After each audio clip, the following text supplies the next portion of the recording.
এটা আমার বিশ্বাস।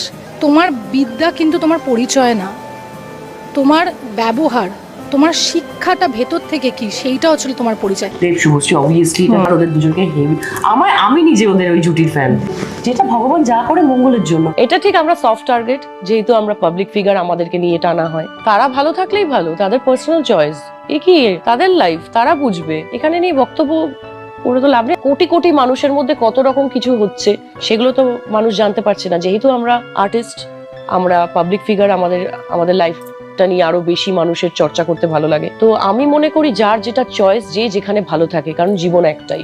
বারণ সোনার খাসা নাই, ইচ্ছে করে তোরে নিয়ে যা। শুভশ্রীর সাপোর্ট নিয়ে কথা বললেন শ্রাবন্তী চ্যাটার্জি, এবং সেই বিষয়টি একেবারেই ভালো চোখে দেখলেন না রুক্মিণী মৈত্র।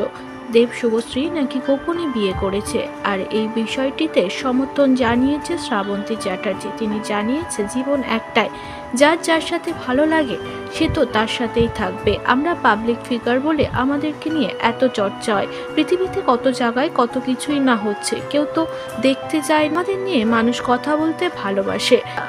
শ্রাবন্তী আরও বলে, দেব শুভশ্রী জুটি আমারও ভীষণের পছন্দ, ভগবান যা করেছে সেটা মঙ্গলের জন্যই করেছে। এই কথাগুলি হজম করতে পারেনি রুক্মিণী মৈত্র। তিনি ইনডাইরেক্টলি শ্রাবন্তীকে বলেন, শিক্ষা দীক্ষাটাই আসল, যাদের চরিত্র যেমন তারা তো সেই বিষয়গুলোকেই সাপোর্ট করবে। নিজের দলে টানছে শুভশ্রীকে।